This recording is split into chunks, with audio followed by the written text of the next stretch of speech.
is one of the most popular sets on the Universal Studio Tour. We had a lot of fun making those films here on the lot. I wonder what it'd be like to go back to those days. If only we had a time machine. Hey, everybody, do you think we can get this tram up to 88 miles per hour? And you know, the clock tower is actually covered up for one specific production, that being CBS's Ghost Whisperer, starring Jennifer Love Hewitt. That's why it looks a little bit different today than it does in the Back to the Future films. But don't worry, Back to the Future fans, that clock tower is still there. We're now heading out of small town USA and into the heart of the Big Apple. Welcome everyone to New York Street, which was once home to superhero films like Marvel's Captain America: The First Avenger, and the scene where Steve Rogers, who's played by Chris Evans, is chasing a Hydra agent down the street barefoot, jumping on top of cars. That scene was filmed right here on New York Street. Also seen in some Spider-Man films, like The Amazing Spider-Man with Andrew Garfield from Sony. And we have another location used in Spider-Man 2 coming up off to your left-hand side. So be on the lookout for this theater over here on your left. This is seen as the Broadway theater that Kristen Dunst's character, Mary Jane Watson, makes her Broadway debut in Spider-Man 2. Sadly, Peter Parker is just a little too late to that show, and Tobey Maguire is awkwardly turned away outside of the Lyric Theater. Now, not only do superheroes frequent New York, but also ninjas. For American Ninja Warrior, they build their massive obstacle courses for the show right here in the concrete jungles of New York. But how about we head into the actual jungles of Skull Island? It's the original King Kong that made me want to direct movies. I saw that movie on TV when I was about 8 or 9 years old. I wanted to do that. I like films that just take you away from your real life and sweep you up in flash. Kong literally does that. I mean, you're on board the ship, you're sailing to a lost island, you're encountering monsters and creatures from, prehistoric times. So I was thrilled when Universal invited me back to Skull Island, and it was great to have you along for the ride. Now, we have created this 3D immersive experience, so you're going to have your glasses ready. Don't put them on yet, just put them in your hand because we're about to return to Skull Island. That's right, please remain seated at all times, keeping your arms and legs inside the vehicle. Hang on tight to those personal belongings, folks. Probably going to get pretty hairy in here. And you aren't going to need those 3D glasses. Just make sure to turn the flashes on your devices off if you want to take any pictures, because we definitely don't want to upset those dinosaurs, right?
passes now, but hang on to them, because you're going to need them for one other portion of today's tour.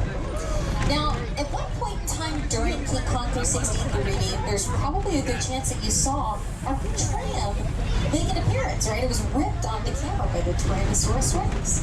Well, our studio tour trams are pretty famous, because not only are they in King Kong 360 3D, but they've been seen in countless movies and television shows over the years.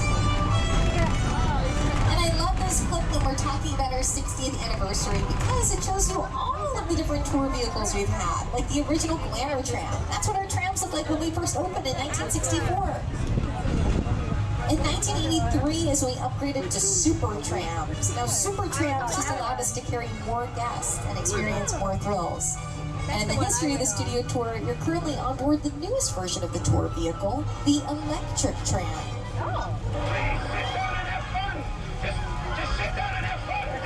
Oh, I always feel so bad for that tour guide. You know, we're going to head into a part of our studio that typically our tram route doesn't go through, so if you've never been here before, you get to see something pretty cool.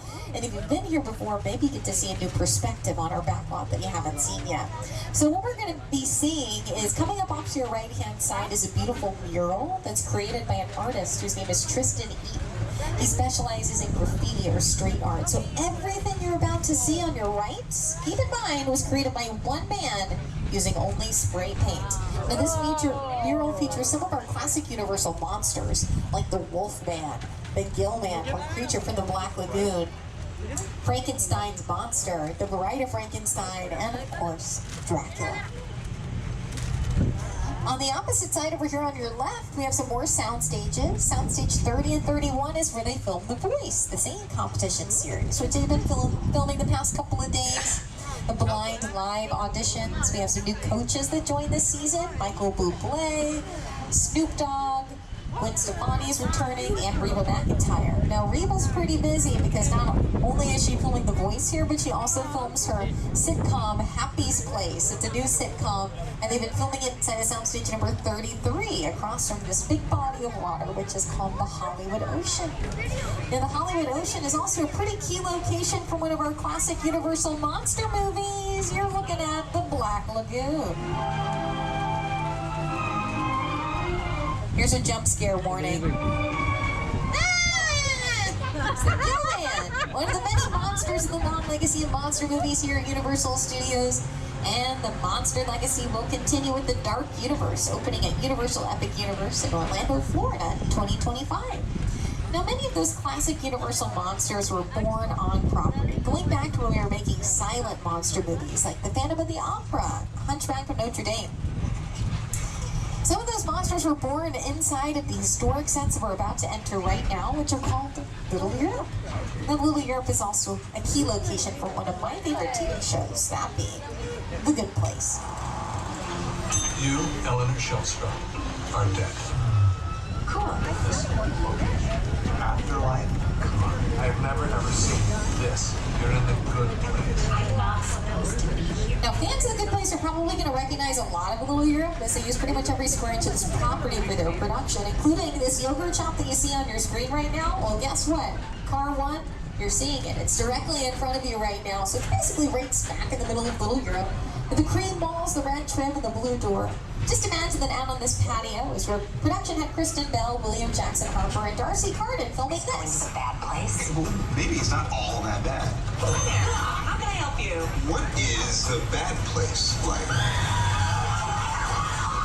Well, it doesn't sound awesome. On your right-hand side, this large open space is called the Court of Miracles, which was featured in one of our silent monster movies, The Hunchback of Notre Dame. Also seen in a fairy tale film in Rodgers and Hammerstein's Cinderella, starring Brandy and Whitney Houston. In addition to Cinderella, we've also had some other princesses here in Little Europe. It's the fictional country of Genovia, The Princess Diaries 2, A Royal Engagement, starring Anne Hathaway and Julie Andrews. It was also seen in 2 different Pirates of the Caribbean films, as The Isle of Tortuga and Port Royal, and even uses the streets of Paris in the Muppets movie, when Miss Piggy and Kermit the Frog went on a date in Paris. They're actually having their date inside of Little Europe. This is where they do kill. Now, we talked about our sound stages earlier, how basically they just start out as a blank canvas so the productions can go in and therefore build sets inside of them. That is pretty much true for every single soundstage here on property, except for one. There is one very special soundstage here, and lucky for y'all, we get to go inside of it. That's right. So the production who's actually inside of Soundstage 50 today has given Jake and I permission to take you in here and give you a behind-the-scenes look at what it looks like when a production is actively filming inside of a soundstage. Now, what makes Soundstage 50 so unique is not only is it the only two-story soundstage in all of Hollywood, but it also just happens to be the only permanent or standing set, meaning that it's only going to look like a subway station. The production who's in here today has asked that we remain seated and hang on tight to our personal belongings. We don't want to get up and start touching their stuff, because trust me, they're going to notice if we've moved things in here, okay?